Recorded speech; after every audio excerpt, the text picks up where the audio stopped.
Jemi rikthyer së bashku, ndërsa do të ndalemi tani tek një lajm i minutës së fundit që lidhen pikërisht me kërkesën që në relacionin që SPAK i ka dërguar kuvendit, gjë e cila në fakt është siguruar dhe nga Report TV, ku theksohet ndër të tjera një argument tepër kryesor ku shkruan: zëvendës kryeministri Belinda Balluku duhet të arrestohet për shkak se situata penale i është rënduar, është dyshuar se manipuloi të paktën 11 tendera dhe rrezikon që të kryejë krime më të rënda për shkak të personalitetit të saj.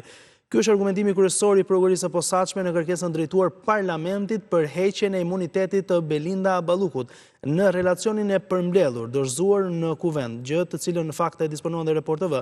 Prokuroria thotë se përmes metodave speciale të hetimit ka zbuluar se Balluku i ka bërë presion një prej varësve të saj dhe pasi është marrë e pandehur dhe ende nuk ishte pezuduar nga detyra.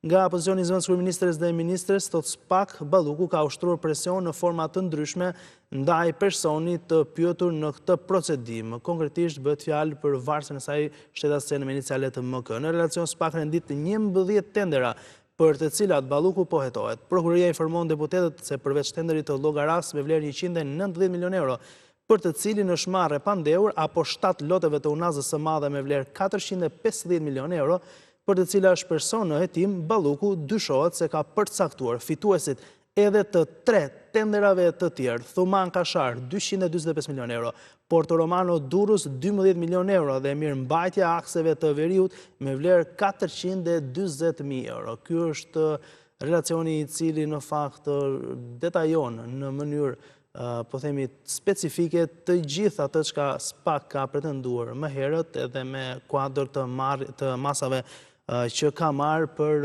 pezullimin nga detyrat, një gjë të ka bërë edhe në relacionin dërguar kuvendit, çka do thotë që ditën e nesërme, sikur se kemi theksuar, do mblidhet edhe këshilli i mandateve dhe imunitetit për të parë se si do të bëhet në fakt edhe mbrojtja edhe paraqitja e argumentave nga ana e prokurorisë posaçme, por padyshim do të jetë me dyert të mbyllura për shkak të ruajtjes së sekretit hetimor. Mirë, tani unë do ndalem në një tjetër po themi lidhje në këtë çast. Kam kënaqësinë që të kem tani një komunikim të drejt për të diskutuar mbi këtë çështje. Është kreu i LZHK, sekretari i LZHK-s Dashamir Shej, i cilin e përshëndes. Zoti Shej, përshëndetje, kënaqësi ty kem.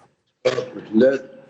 Së pari po marr një mendim në lidhje me çështjen e zonjës Ballukut, çka në të vërtetë në fakt ka qenë tepër sensitive si çështje, pasi ka shkaktuar debate në parlament dhe jo vetëm reagim qytetar, një fokus të dhënë në ndër media. Nesër pritet që mblidhet këshilli dhe që të trajtohet kjo çështje. Të tjera detaje, të tjera po themi kështu akuza ndaj saj.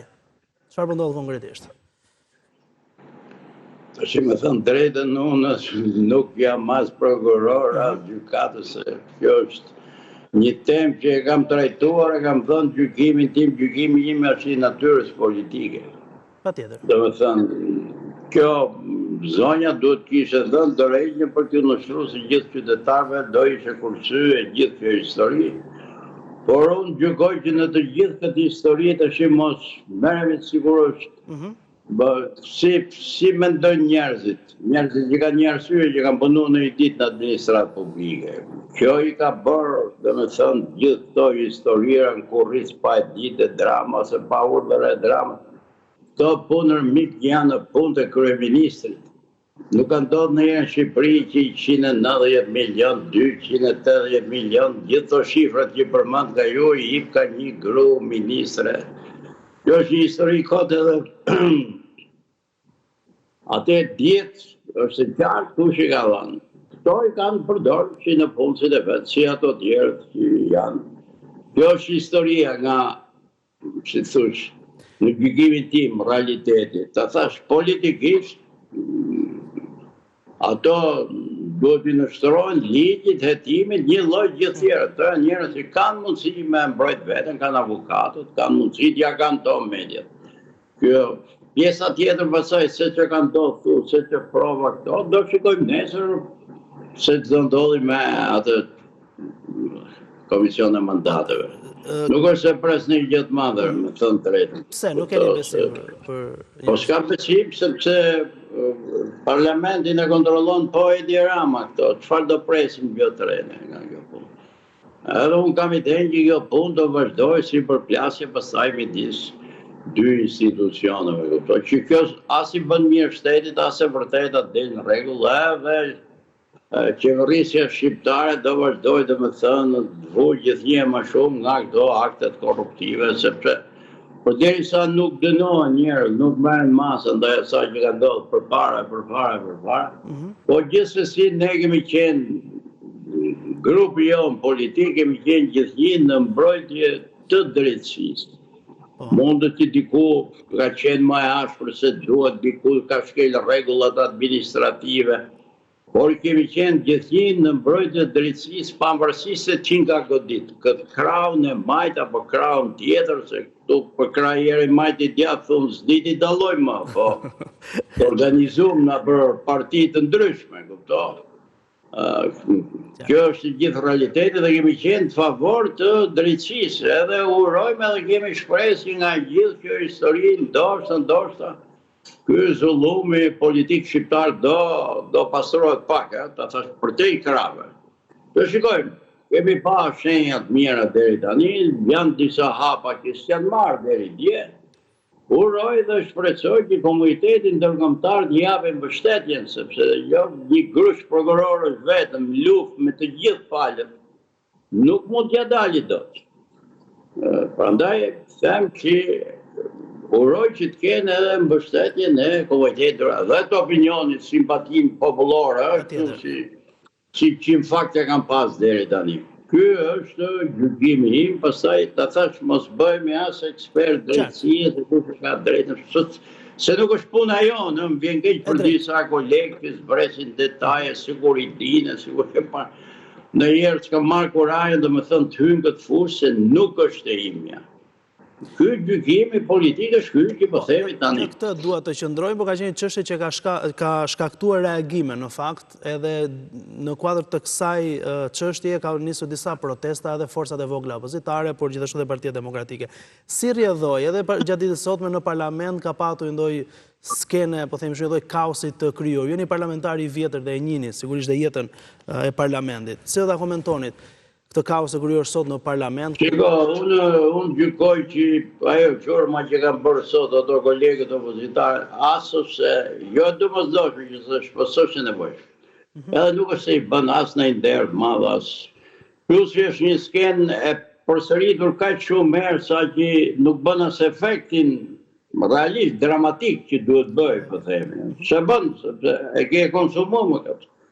Punë me karrike, me flakadane, me këtu. Vetëm herën tjetër e kemi bërë ku e diu, një 20 herë. Që nuk ja sugjeroj në datshme ditën këtë. Unë mendoj që opozita sigurisht ka gjithë drejtën, duhet dalje të protestojë kundër korrupsionit e kësaj që bëndon, sepse në fakt nuk është se ndodh gjithë botën kjo lloj skene njerë u arrestu para 6 muajve ku u shpall kërkim zëvendës kryeministri, pastaj kryetari i bashkisë, pastaj ministra të tjerë, tash doli kjo akshi. Domethënë këtu është infektuar gjithë pjesa ekzekutive në një farë mënyrë. Shumë pak grupe dhe njerëz mund dalin që s'ka fut dorë në gjën publike. Por të thash kjo nuk është kjo mënyra. Në një protestë e udhëheqin me gjithmonë njerëz ndershëm, po jo ta udhëheqin ato që i tharresin prokurorët për vete. Unë jam i sigurt që do dilte mbar gjithë paktën qytetaria këtu në Tiranë. Kështu që jam dakord për protestën, por me një formulë tjetër. Por opozita shqiptare duhet të organizohet, si më thënë, në 360 gradë. Dhe shikoj që nuk ka interes për gjëra tjera. Ne për shembull nesër do të bëjmë një tryezë. Ku kemi thërrit të gjithë partitë. Po kemi thërrit të gjithë partitë e opozitës, përfshi dhe Partinë Demokratike. Që të vim të rishikojmë ligjin zgjedhor, i cili është një katastrofë, që e ka ndërtuar vetë Edi Rama me Sali Berisha. Dhe nëse nuk ndryshon ky ligj, çfarë dalin këto protestë? Me çfarë ligji të hyjnë zgjedhje? Po me këtë. Kanë dëshirë të bëjnë këtë. Që s'ka se rezultat. Ky ligj që ka shkatërruar demokracinë, që i ka bërë kryetarët e partive, i ka bërë autokrat, vendosin këto për çdo gjë. Këtë duam të rrëzojmë ne. Unë këtë quaj imperativ, për te i kësaj momentit korrupsionit, hajde dalim. Po shikoj që s'ka asnjë dëshirë për të marrë me gjërat serioze. Me u marrë me politikën. Dhe kush është më u marrë me politikë? Të merremi me këtë ligj, me ligjin për administratën për administrimin e territorit. Me ligjin për zgjedhjet lokale se po vinë se do jenë herën tjetër. Patjetër. Me ndryshimin e kushtetutës që të rikthejmë megjithmonë edhe një lloj sigurie qytetarëve dhe një dëshirë që ne megjithmonë duam të dalim nga ky sistem. Atje. Kjo nuk i përjashton fare as protestat, as këtë zhurmën që bëhet për këtë punë. Por jo të lejmë temat e mëdha politike. Unë jam për të rifut politikën, në këtë vend ka vdek politika. Me kë për organizoni, nuk debatohet më për politikë, sepse ajo që bëhet atje, që hudh shishen, që ndes atë, ajo nuk është politike.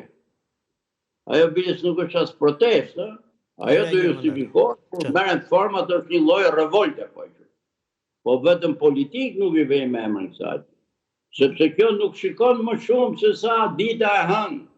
Se këto të gjitha janë bërë në funksion protestave të hënës së drejtë për të ngritur entuziazmin që jo nga të mos jenë më 1000 veta, po të bëhen 2000 veta, do bëjmë i farë dillurdie. Po nuk shkon gjatë kjo punë, se java nuk ka vetëm të hënë, ka të marrë ditë tjera pas. E drejtë shumë. Po muaj tjetër, viti tjetër që po vjet, çfarë do bëj?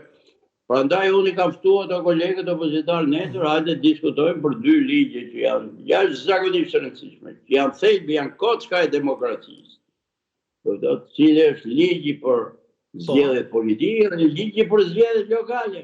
U bën para 5 muajve zgjedhjet lokale, 3 muajve kur u bën këto të fundit. A e pa dhe opozita, çfarë niveli ka rënë? Zgjedhja përgjithësi dhe opozita vetë. Atje. Ky është realiteti dhe unë kësaj po them kjo. Një situatë e rënduar politike don një përgjigje politike. Nuk është thjesht përgjigja me revolt, me atë protestën, se nga këto po bëhen përditje. Me thënë drejtën. Dhe ka gjithë vitet e fundit janë bërë. Mi po tregon që kjo punë që dhe një armë që ishte ka gjë rëndësishme, që ishte në dorë të opozitës. Jo në Shqipni, për në gjithë botën, që është protesta e rrugës, dhe që është suksesshme në vende tjera, jo në Bullgari, ku e di ndoshta, edhe Serbi më dalë. Këto e kanë konsumu për funksionet e veta personale, për hallet e veta. Dhe të shi s'ka më pesh protesta. është vlerësu dhe protesta.